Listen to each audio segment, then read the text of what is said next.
Hello, my name's Dana. I'm 34 years old. I'm a mother to a disabled child, my daughter Holly.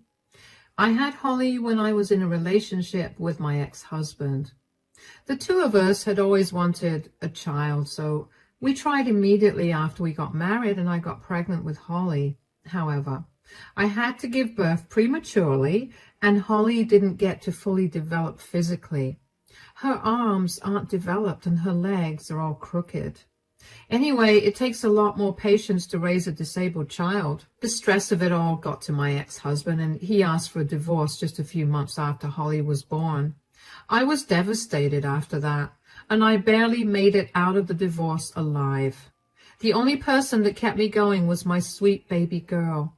I made a promise to myself that if I ever got into another relationship, I would never be with someone who would not see Holly as a child and would rather see her as just a disabled person. 4 years after my divorce, I met Jake at a coffee shop. The coffee shop was crowded and we ended up sharing a table. We got to talking and we spent a good while talking. We decided to meet up again, and before I knew it, I began developing feelings for him. So I informed him that I was a single mother to a disabled child, and if he was not okay with that, we'd have to stop meeting. He told me he was okay with that, and that he had a daughter from a previous marriage. We dated for 1.5 years before we introduced each other to our kids, and I loved his daughter, Kiara. Not only because she was so sweet, but also because she got along so well with Holly. She treated Holly like a regular kid, and it made my heart melt. Kiara was significantly older. She was around 14 when I first met her, and even though good behavior is expected from kids at that age, it was still heartwarming to see her treat Holly so well. After we introduced each other to our kids, Jake and I decided to move in. Jake had his own home while I lived in a rented apartment, so we figured that Holly and I would move in with him. A few months after we moved in together, Jake proposed to me and I happily said yes. I was practically floating on cloud 9 after we got engaged. I never thought that my life could get any more perfect. Around Christmas time of our 3rd year together, Jake asked me if I'd be open to taking a family picture for us to put on Christmas cards that he could send to his family and friends. Of course, I was on board with that, so we decided on a day to get the pictures to get taken, and when the day came, I got Holly ready. Jake began to get impatient and called everyone to gather round. Okay, everyone, gather round. We're going to take a picture to put on our Christmas cards. Do we have to do this? Dad, I have to complete my homework right now. It's only going to take 10 minutes at best. Your homework can wait that long. Dana, come on. I'm here. Sorry, I was just getting Holly ready. I'll just park Holly's wheelchair here. Is that okay, sweetie? Yes, Mama. Oh, Holly, could you move yourself a little away? A little away? She's going to be out of the frame. Yeah, that's kind of the point. Excuse me? This seems a little too much for us. Come on, Holly, let's go play some Xbox. Thank you, darling. Gosh, look what you've done. Why do you always have to be so dramatic? Dramatic? What are you even talking about? You were the one who asked my child to be out of the picture. Yeah, because I don't want people to get disgusted when they receive our card. What? Oh, please. You and I know that Holly is an eyesore. Every time I see her in one of our pictures, I feel like the entire picture is ruined. Have you felt like this the entire time? Not the entire time. I mean, I love Holly, and I mean nothing against her, but her huge wheelchair and her deformed hands make for such a bad eyesore. Wow. The last thing I expected out of you was to be ableist towards my daughter. That's not it. I just want us to have good family pictures. This is the first time in 4 years that I'm going to be able to take a bigger family picture that's not just Kiara and me.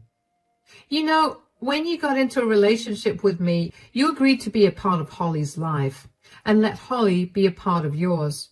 You cannot possibly ask her to not be a part of our family picture. Just because she doesn't fit your aesthetic purpose is no reason to exclude her. I told you that I meant nothing against Holly. Save it. If you truly loved Holly, you'd look past everything and you'd care more about her than some stupid need for a good picture. I'm going to grab Holly and I'm going. Don't even try to contact me. Oh, come on. It's not even that deep. We can take the picture with Holly. Don't leave. I couldn't believe what Jake said. He had never said anything remotely mean about Holly. He always treated her so well and always made sure that she was comfortable where we went. He was excellent with her, and I had always thought I hit the jackpot by finding him. Clearly, that was not the case. I never expected him to think Holly was disgusting. Jake followed me as I made my way over to Holly's room and grabbed a bunch of her things. He kept telling me that I was overreacting and that I didn't actually understand what he was saying. I didn't answer him at all and just let him ramble. I went to Kiara's room where Holly was and told her that we were leaving and wheeled her out of the house and into my car. I drove away to my mom's place. My mom looked very concerned when we showed up because I looked so pale. Once inside, I explained to Holly that we were going to be staying with my mom for a little bit, and Holly was understanding. I sat her in front of the TV and went into the dining room so I could talk to my mom. My mom was furious with Jake for the things he said and asked me if I wanted her to babysit Holly while I went and sorted things out. I told her that wasn't necessary. The thing is, my whole perspective of Jake changed the second he uttered those words. Gone was the kind and caring man. He was now just the same as my ex-husband, a disgusting, discriminating coward. I didn't see how talking to him would make anything better. I was filled with so much rage towards him that I wasn't sure if I could talk to him without being rude. Being rude towards him would not make me any different than him, and I didn't want to give him that satisfaction. I stayed with my mother for a week, and during that week, Jake kept blowing up my phone with texts and calls. I never responded to any of them. I may have calmed down a little over the week, but I was still beyond angry at him. But then, one day, Jake's mother, Sherry, called me. "Hi, sweetie, I hope I'm not disturbing you." No, I just gave Holly a bath and now she's watching TV. That's good to hear. I just called you because I needed to ask you something. Yeah? What is it? Have you broken up with Jake? I don't know. We just had a huge fight and I'm staying with my mother right now. Right, that's what Jake told me. He told me that you got mad because he asked that Holly move a little to the right and you didn't like that. I know that it's not my place to butt into your relationship, but don't you think that it's a bit much to get so mad at that? Jake's struggling at home and he's been calling everyone to see if we got in touch with you. First of all, Jake didn't just ask Holly to move to the right. He asked her to move out of the frame. Move out of the frame? Why would he ask that? Because he thinks that Holly is an eyesore that's going to make everyone feel disgusted. What? He cleverly left out the most important detail just to paint me in a bad light. You can ask Kiara, and she'll tell you that he wanted Holly out of the frame. Oh my God, I'm so sorry that he said that. I never expected him to think that way. I never even raised him to think that way. I don't know where that came from either. He had never once displayed any signs of dislike towards Holly, especially over her disability. He used to always speak so highly of her whenever he met us. Or actually, now that I think about it, he was always bragging about how much care he took of her. Care? Oh no, he never took any care of Holly. We both decided from the start that we'd each only parent our kids and never the other. Oh, I had no idea. You know what? I'm going to do something about this. What do you mean? Because if you think that yelling at him or even just talking to him is going to change his mind, I don't want it. After talking to you today, I've realized just what a liar Jake is, and I don't want him to be a part of my life anymore. I'm fully on your side in this, but I don't plan on yelling or talking to Jake. I have a better idea. Just trust me, and don't break up with him as yet. But what are you going to do? Just hang in there. I'll call you in a few days and I'll let you know. I'm so sorry for assuming the wrong thing, by the way. But thank you for telling me the truth. You have nothing to apologize for. Jake was the one who manipulated his words, so it's okay. Take care until then. Bye. That phone call from Sherry was even more of an eye-opener for me. Clearly all the things that I thought Jake did for Holly because he loved her were not done out of love, but rather as a means for him to show off. The thought of that only made my anger flare up. The same girl that he was bragging about was too ugly to be in his pictures. The sheer audacity of that man to do that. And aside from that, he also conveniently left out what the fight was about. When I heard Sherry tell me that, it took everything in me to not be mean to her. She did nothing wrong to me. In fact, she was wonderful. She and I got along really well, and Holly loved her too. I knew that Sherry was only acting on information that Jake had given her.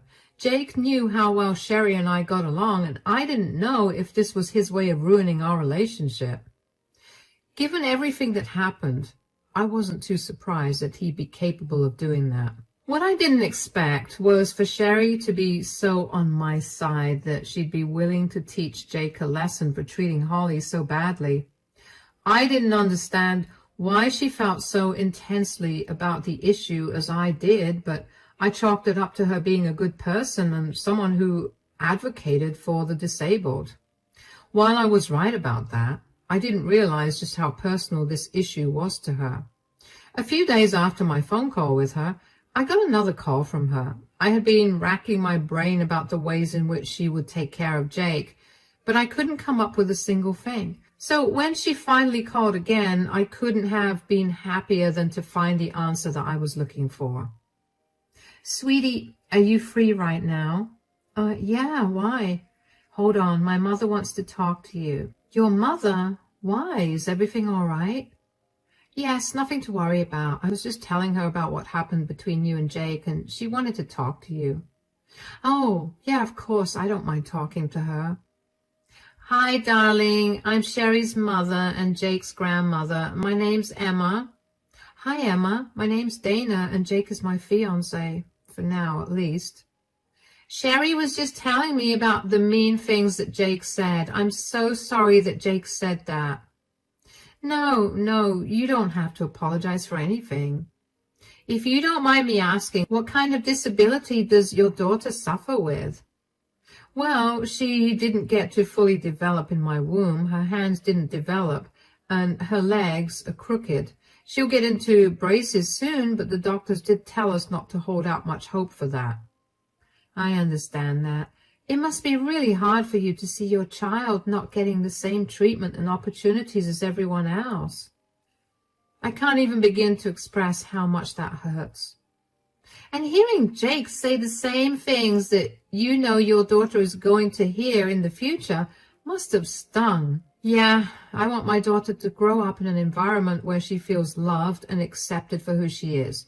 I already know she's going to face a lot of issues in the future, so at the very least, her home should be a safe place. And if Jake himself thinks this way about her, then I'll never be able to give my daughter that.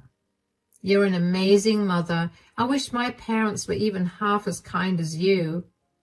What do you mean? Polio took away my ability to walk, so I'm disabled now, which is why I wanted to talk to you. I made sure to raise my kids to be nice towards everyone, and my kids have done the same to their kids.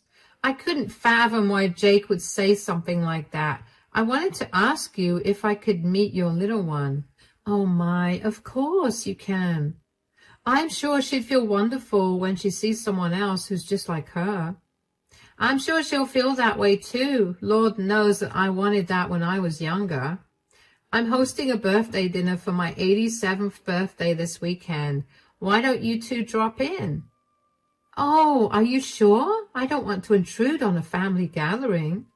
You will not be intruding at all. Just don't tell Jake anything. I'm going to humiliate him, and he's going to be crying for forgiveness. I've had a lifetime of discrimination and bullying because of my disability, and I'm not going to let someone in my family do to a child what I had to go through. Thank you so much, Emma.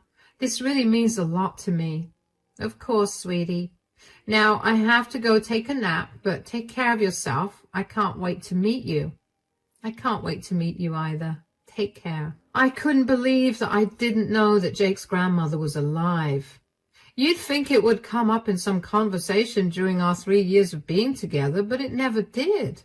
It's even more alarming because Emma was disabled, and that would have been a great way to engage with Holly. Regardless, I was just glad that Jake's family was so much better than him, but the fact that they seemed to care more about Holly than Jake did, without even knowing her that well, made me incredibly sad.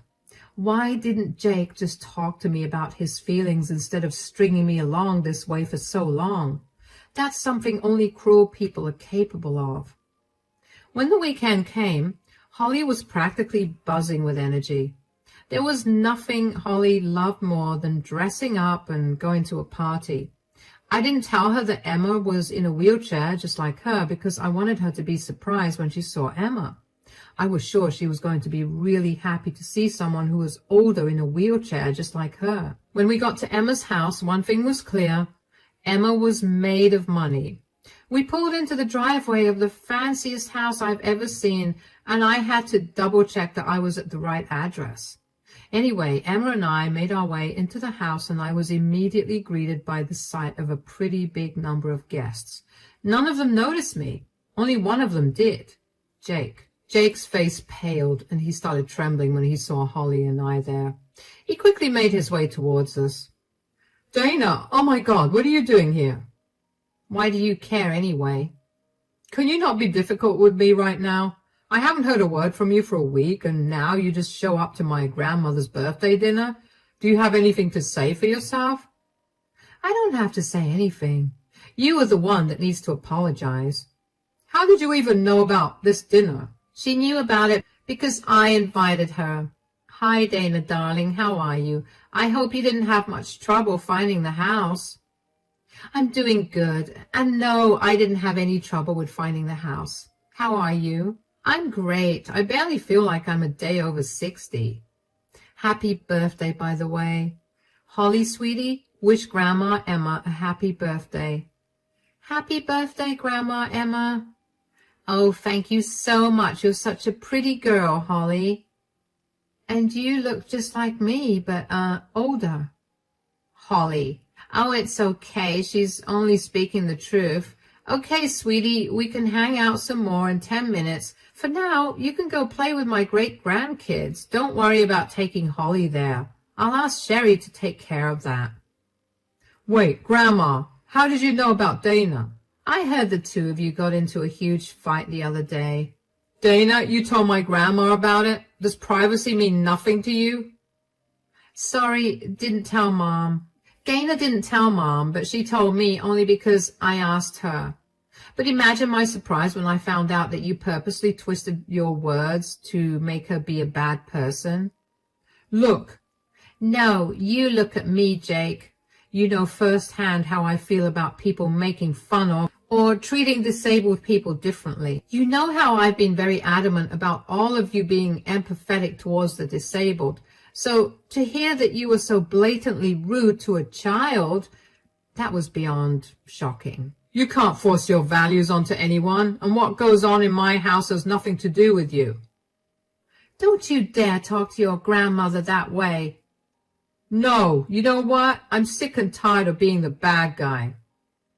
You wouldn't be the bad guy if you just behaved decently.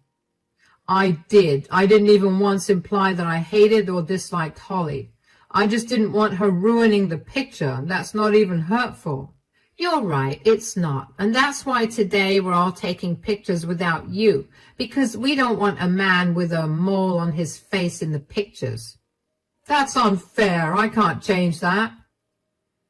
Did you think that Holly was capable of changing her disability? That's not the same thing. You're right. Having a mole doesn't mean that you're going to be treated differently. But do you know what guarantees that? Having a disability. I don't want you here. You deserve no place in this family. What? You can't kick me out. This is my house and it is my birthday. No one is going to go against me, so leave. Come on, Dana. I want to spend more time with you and Holly. Jake looked at Emma as if he had grown a second head. But Emma didn't pay him any mind. Instead, she grabbed my hand and made me follow her along to where Holly was. I heard later on that Jake made a big fuss about not leaving, but eventually his siblings kicked him out. Jake did not leave without cussing the entire family out for their weak-minded opinions. No idea what that means, nor do I care about it. Emma, Holly, and I ended up having a good time that night. Emma got along really well with Holly and kept telling her stories about all the crazy things she'd done. Holly was more amazed that Emma could do all of those things while in a wheelchair than the fact that Emma had done such crazy things. Sherry came up to me when she managed to get me alone and gave me a big, warm hug. She apologized for Jake's behavior and thanked me for giving her a chance. She told me that she raised Jake to be much better than this, so she didn't know where these thoughts came from. I mean, I imagined that growing up around someone who was disabled would make one more empathetic towards the disabled, but in Jake's case, it went the complete opposite way. Jake's siblings and I also got to talking. We had briefly met each other a year ago, but we didn't actually get to talk. They were all such lovely people who practically showered Holly with kind words. How Jake was related to all of them is beyond me. The dinner went really well, and I felt happy for the first time after Jake and my big fight. Both Holly and I went back home with the biggest smiles on our faces. But that joy did not live very long. Just 2 days after the party, Jake came over to my mother's place and began banging at the door and yelling for me to open up. I quickly put my mom and Holly into one room and told them not to come out unless absolutely necessary. I took a deep breath and opened the door. I didn't even get to say a word before Jake started yelling at me. "Did you have to kick me out of my own family gathering that way?" "What in the world are you talking about?" "Don't act all coy. You know that you did that on purpose." "What did I do?" "You purposely painted me in a bad light. Now none of my family wants to speak to me, and I've also been taken off my grandmother's will. Do you know how much I was counting on that?" "Why would you blame me for your disgusting ideas?" "It was one picture. You could have just talked to me about how you felt instead of ratting me out to my family." "I did tell you that it wasn't a nice thing to say. You told me that your ideal picture was more important than my feelings." "Oh, you've ruined my life. I knew that being in a relationship with a mother of a disabled child was a bad idea." "Who asked you to be with me? I warned you clearly when we first started dating that my girl would be my priority, and if you did anything to hurt her, we'd be done. I didn't know how intensely your family felt about the disabled, but I'm very glad that they do, because it shows me that you're the only one with disgusting values. I'm going to make you pay for what you've done to me." "What do you want me to pay for? A lesson in ethics and morality? Because I hope what's happened here has been enough." "You're impossible. You need to talk to my mom and my grandmother about this. Tell them you are lying and get them to talk to me again." "I don't have to do any of that. I did not lie, and they're angry at you for not only saying disgusting things, but also for lying to them. You started this, so you can finish it yourself. Goodbye." Nothing felt more satisfying than slamming the door shut in Jake's face. Jake looked stunned when I told him that he was at fault for what he did, and I don't know why either. How much self-awareness and common sense do you have to lack to not see what you're at fault in? Jake kept ringing the doorbell to get me to come and talk to him. I simply told him through the door that if he continued to remain on my mother's property, I would call the police. He left pretty quickly after that. Good riddance. Needless to say, the engagement got called off. Jake and I broke up and things went back to normal after that. The only change was that Sherry and Emma became a new constant in our lives. Emma and Holly pretty much became best friends, and Holly always asked to go over to Emma's. It was so heartwarming to see Holly feel like she wasn't different and to see her in her element like that. Sherry and I became close too. She was a lot like my mother, and it felt comforting to be around her. Jake was actually cut off from the rest of the family. Sherry told me that while it hurt her to do that, what hurt even more was to see Jake have such views even after being around a disabled person all his life. I understood her pain because I too lost someone I loved so much. The last thing I expected was a partner who was ableist. Turns out it wasn't only Sherry and Emma's side of the family that cut Jake off. Jake's daughter, Kiara, also decided that she was done with her father. As soon as she turned 16, she moved in with Sherry. Jake never tried to fight for custody because he thought that Kiara was also brainwashed with his family's ideals. I can't believe that I had ever loved him, but I was glad that I got to spend more time with Kiara and that Kiara and Holly got to be with each other again. I only had to meet Jake one more time after we broke up, and that was only to move my things out of his house. Jake did not hold back from insulting me and throwing all kinds of words at me for ruining his life. I barely paid him any mind, and that only angered him more. It got to a point where he lunged towards me, but thankfully I saw him coming towards me out of the corner of my eye and moved out of his way. I told him to keep his anger to himself, and I will call the cops myself and get him arrested for trying to hurt me. Jake huffed and left the house. I quickly grabbed my stuff and practically ran out of the house. Only after I was a safe distance away from Jake's house did I finally break down. I hadn't shed a single tear since everything that happened, but him almost laying his hands on me was the final straw. Of course, I got a restraining order against Jake because I didn't want him to get anywhere near me or Holly. Sherry and Emma were furious when they heard about what Jake had done, and only reached out to him to let him know that if he tried anything more, they were going to contact his uncle, who was his boss, and they would get him fired. Jake was silent after that. It's been a wild ride so far, but I finally got my own place, and Holly is happy. I may have lost Jake, but I ended up gaining a whole new family after he left. And I couldn't be any happier about it. Thank you for listening.